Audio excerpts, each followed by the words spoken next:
Okay, that was interesting. But I'm Monique, I'm the Moon Mama, and I'm here today with my beautiful sisters and friends and the guest on my show. This is my show, and they are the guests. Yes, Right, exactly. The Moon show. Mama show, right? So we today I have Adina. Dr. Monica. and you all have met them both because Yeah. we have been in spaces We've together. been previous guests. Yes, right, yes, that's right. return. So just like, what's your sign before we go into Sun Pisces. Sun Rising Pisces. Aquarius. Rising Aquarius? Okay. Scorpio Moon. Scorpio Moon. Cancer, and my name is Larry. That's for the old heads. That's right. Okay, great. And then your rising is My rising is Taurus. yes, and your moon. My moon, I forgot my moon. You forgot your moon. Okay, I'll figure it out. But I She don't. has it in the file. Yes, I do. Yeah, Okay, oh my great. gosh. So I'm Monique. I'm the Moon Mama. Today is Saturday, and Saturday is a Saturn day, and Saturn is currently at the 11th degree of Aquarius. So Saturn is our karma. It's our cause and effect, which is the same nice way of saying karma. But it's the structures we build. Now I want you all to know that Monica carries some real Saturn energy. She ain't no joke. Ain't no joke. She ain't Ain't no joke. So because you have Aquarius at your first house and your rising, right? Tell me what's this Saturn moving through your rising doing in your life? So for me, that looks like, what are you doing this for? And is this necessary? It's like a cleanup crew has come into every domain of my life and said, that doesn't belong, this is no longer useful, that's not relevant, drop that, put that away, clean this up, like that. Yeah. It's the order and the organization. And if the only reason Saturn might feel, and I've had this experience, that Saturn may feel like a mean disciplinarian dad is when you haven't handled your stuff. When you have handled your stuff, you don't care that somebody goes like this because you cleaned it. Yes. You know what I mean? Yeah. So this time around it feels like, see, I did my chores. Right. Yes, that's fantastic. I love that. So this Cancer moon, like we're in a full moon energy, right? So how are you feeling the full moon energy? It feels so good. I usually feel so incredibly energized around the full moon. Like we all do, but it just feels yummy. I feel like I can do anything. Like I want to stand on the table and go, oh, yeah. That's what I want to do. So Adina is a dancer, and she lives in her body in this way that I have never seen. I don't know women who live in their bodies in that way. You know me? Well, except for you, right? I do, and I really know you, right? And she teaches me dance too, which is an incredible experience to have with her, to see how disconnected I have been from my body. The Virgo moon is this very analytical energy, right? It's all in the head. She's been living from the neck up, y'all. Oh, I've been living from the neck up. I have. And Adina's teaching me to get out of my neck and head and into my body. And so we are in this energy with Virgo at the 23rd degree. So we're moving into the full moon, but Virgo at the 23rd degree. What did I say it was? I think I said it was just now in this moment. It's an energy of I can't remember. It's like the random stuff. Oh yes, the randomness. Right, exactly. Right, so then I forgot it. So yesterday we had this experience. Oh my gosh, it's magical. So beautiful. It was amazing, right? So we went to the river, the Mississippi River, to do ritual with Kenya K. Stevens. She's not joining us today because she was up singing all night long. Literally. With me. With Monica. I'm the fault, I'm the party. Mea culpa. I kept her up. I conked out, I tapped out at about 3, maybe 4 a.m. Yes.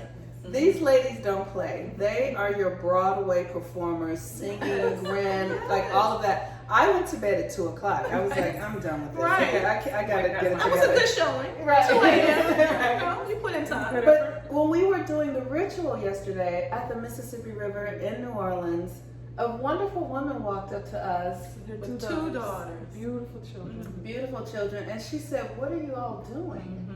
It was like she stopped church. Like, can you imagine walking into a church and saying to the people, "Stop! Can you guys explain what you're doing?" And walking up to the front of the church, not even at the back. The pastor. And then going to the pastor like, "Excuse me, what is this?" Right. That's exactly what happened, and there was this randomness in it. But we stopped what we were doing and created the space and invited them to join us. But tell them about the But see, signs. so here's Yeah, the okay. thing. Here's the thing about being open to signs. Not only open to seeing them, but open to receive what they're here to bring you, Yes. right? Because as we were doing all of this, and we're like, oh, our sisterhood, sustainable sisterhood, and this and that, and we're doing, you know, Crying. rituals and crying and laughing Yes. and hugging Yes. and being very touchy and very loving. Yes. As this woman is coming, not only did she bring her two children, two daughters, Yeah. one older, you know, they're different ages, I would say maybe 7 and 8, you think? Mhm. Yeah. but one of them had a dress that had blue butterflies on them. Yeah. And then the other one had leggings that had blue butterflies on them. And the one that had leggings had a t-shirt that said faith, which is the power of the visionary, the power of the lover, and so forth. And as soon as I saw her t-shirt, I was like, you know what, God, Right. you play too much. Right. Exactly. Do you have to show out so much? And butterflies are so significant for us as a group. That's right. And for me in particular, they represent my grandmother. That's the only tattoo I have is a butterfly. Yeah. So when I saw that, I knew, like we all had our different messages of what that was, but we all knew it as God talking to us directly. That's right. Yes. That's right. Yes. We are a part of a community that we have cultivated over the last decade called the Blue Butterfly Community, and Gabrielle facilitates that. She's not here in this moment, but she facilitates that community, and we are like a sorority of sorts, right? I that word is interesting for me, but we're like a sorority of magical free women who live our lives by our divine call from within ourselves. I will say for myself, I have rejected the Western way of competing and living through scarcity and the ideas that have been given to me that said this is what success and what happiness looks like. I don't live that way. I live by nature. And I think that I'm a part of a community of women where we all live that way. Yes. Monica is a financial person. She Wizard! Right, she is literally, right? But she brings this beautiful, sacred, spiritual, feminine way of being with this very masculine competitive. And she teaches us. Right, so talk a little bit about that. Well, so part of it is you have to use your own background, right? And so I'm an immigrant. I was born in another country, Dominican Republic, came to this country when I was 10, and biracial. And so sometimes you don't see the threads of your own mantle until you get some perspective, right? And so from very young, bilingual, biracial, bicultural, bicoastal, by this, by that, a lot of duality. And then my first career out of college was as a financial planner and a stockbroker. And so I'm trying to integrate in the same way that I sometimes translate between English and Spanish with my parents, for example, or my family of origin. In the same way, I'm translating the world of finance, the world of money, into metaphysics. And what I have discovered is that it's really like the word universe means one song. It's really one song, and everybody's saying the same thing. This is also what I learned in my grad work with comparative religions.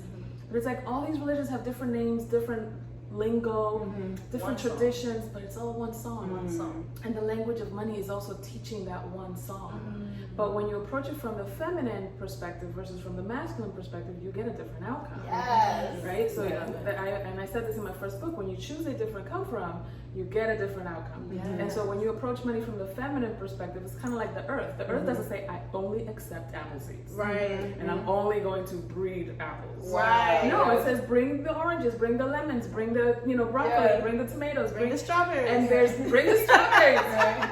And so there's this abundance and this cornucopia of like, whatever you bring me, I'm going to multiply. And that's what money does. It's like, whatever you bring me, I'm going to supply you more of it. Right. If you're bringing me your doubts, I'll grow I'll up. help That's you get right. broke. And that is the nature of the feminine. Yeah. That's what I believe that we do in relationships. Whatever the masculine brings us, we're going to multiply. Right. So if you're, whatever it is, right? So this is the powerful work that we get to do as women, that we get to do in our community together. And then that we get to teach others, and we get to see, because we're all coaches on some level. We're all teachers. We're all mothers. Yes. partners. They're partners. I'm single, which I've been hanging out with them for a couple days. What's with this title? You're amazing. I know. It's what I'm just saying. Like the whole like you all are all married, right? They're married women, and I'm not a married woman. But yesterday I heard my mind say, "I think I want to get married." And I was like, "Wait a minute, wait a minute." I'm like, this is the Pisces in me. Whose voice is that inside of me? So we really do influence one another. Is the point. We really do. So I want everyone to please. Where can they find you, Monica? You can go to monicaogando.com. It's not a full website. I want to give you just one thing, and that is my newest book called Your Business is Sacred. And it talks about the spiritual aspects of money and of business making in that sense. So, free book. Nice. Powerful. Thank you. Yes. Right? And where can they find you, Adina? They can find me on IG at Adina1000. That's ADINA 1000. You can also find my organization, Belly Dancers of Color, another beautiful organization of amazing sisters. Belly Dancers of Color Collective.com and tap into our sister circle around the world. That's amazing. So today we have Saturn in Aquarius at the 11th degree. So whatever you have been focusing your energy on, your attention on, Aquarius is the blueprint. At the core, it's coming into existence. It's flowering now. And we're moving into the Libra full moon, which means that our relationships are taking on new ways of being. So in Virgo, you get to look at what's working and what's not. What serves, what needs to stay, what needs to go, and get busy doing that. And here's the thing, you don't need to break up with anybody or anything. Just in your mind, know that the way you're showing up is changing. That's it. It's an internal thing. It has nothing to do with anybody else. How you think about yourself, how you show up, how you care for yourself needs to shift, and then that will shift how you show up with others. So with that, I love y'all. We love you. Love you too. I'm so happy you came to join me today. You all go check them out. Have a really fabulous Saturday. Use this energy wisely. Peace and blessings. Ashe. I'm the Moon Mama. Bye. Bye.